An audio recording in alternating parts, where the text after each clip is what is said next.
ஜனநாயகத்தின் மீது பற்றும் பேரன்பும் கொண்ட அனைவருக்கும் வணக்கம்.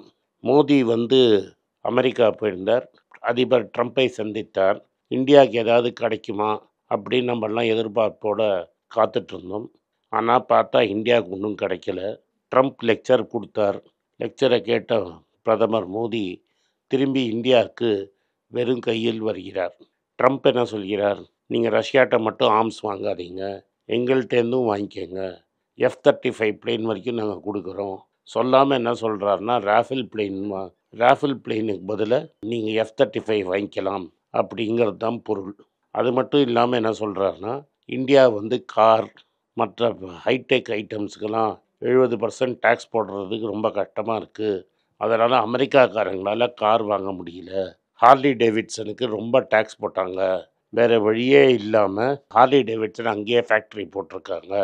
இப்போ நான் சொல்கிறதுனால அமெரிக்காட்டேருந்து நிறைய எல்என்ஜியை வாங்குவார் மோடி. நம்ம குட் ஃப்ரெண்ட் மோடி நிறைய நம்மகிட்டேருந்து கேஸ் வாங்குவார். அதனால் அந்த $100 பில்லியன் டாரிஃப் போயிடும். நான் சொன்னதுனால பிரிக்ஸோடு சேர்ந்து சுற்றி அங்கே புது கரன்சின்னு பேசின்றதெல்லாம் நிறுத்திட்டாரு. இல்லாட்டா நான் டேக்ஸ் போடுவேன்னு அவருக்கு பயம் வந்துருச்சு. அதனால் பிரிக்ஸ் நேஷன் நிறுத்திட்டாங்க. அதே மாதிரி டாலர் மேலே நம்பிக்கை இருக்குங்கிறத சொல்லாமல் சொல்லிட்டாரு அப்படின்னு சொல்லியிருக்காங்க. பிரதமர் மோடி அவர்கள் டீடாலரைசேஷன் பற்றி வாயே திறக்கலை அப்படிங்கிறது ரொம்ப இம்பார்ட்டண்ட்டான குறிப்பு.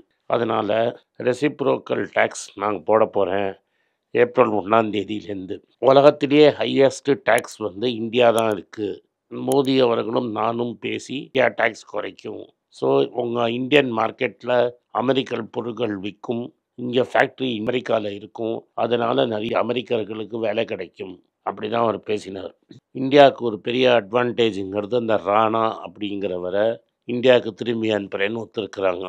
ராணாங்கிறவர் தான் ஹெட்லிங்கிறவருக்கு ட்ராவல் அரேஞ்ச்மெண்ட் பண்ணி எங்கெங்கே டெரரிஸ்ட் போய் எந்தெந்த டார்கெட் அடிக்கணும்னு பாம்பே டெரரிஸ்ட் அட்டாக்கும் போது சொல்லினது. அப்போவே மாண்புமிகு முன்னாள் பிரதமர் மன்மோகன் சிங்கிட்டே என்ன அக்ரிமெண்ட்னா, ராணா அவர்களோட சென்டென்ஸ் முடிஞ்சப்பறம் அவர் இந்தியாவுக்கு அனுப்புவாங்க. இந்தியாவில் ட்ரையல் நடக்கும். இப்போ ட்ரம்ப் என்ன சொல்லியிருக்கார், அந்த ஒப்பந்தத்தை நான் ஆனர் பண்ணுறேன், இந்தியாவுக்கு திரும்பி அனுப்புகிறேன் அப்படின்னு. இது இந்தியாவுக்கு ஒரு பெரிய வெற்றி. பாம்பேயில் உயிர் தியாகம் செஞ்சவங்களுக்கு குடும்பத்துக்கு ஒரு ஆறுதலாக இருக்கும்.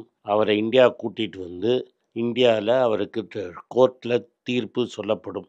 ஆனால் நம்மளுக்கு ரொம்ப வருத்தம் என்னென்னா, சங்கிலியில் கட்டி ஆடு மாடை கொண்டு வர மாதிரி கொண்டு வந்த இந்தியர்களை கொண்டு வந்ததை தப்புன்னு மோடி சொல்லவே இல்லை.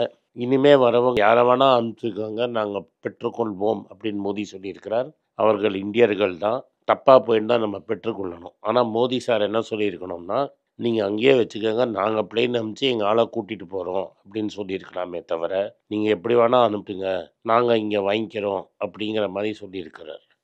ஆக மொத்தம் இந்த அமெரிக்காலேருந்து வெறும் கையோடு தான் மோடி வருகிறார். மோடி பல டேக்ஸுகளை குறைத்து அமெரிக்கன் பொருட்களுக்கு இந்தியாவை ஒரு சந்தையாக வெளிவிட்டு கொடுக்க போகிறார். காங்கிரஸில் இருப்பதே எனக்கு பெருமை. காங்கிரஸ் கொள்கையை வளர்ப்பதே என் கடமை.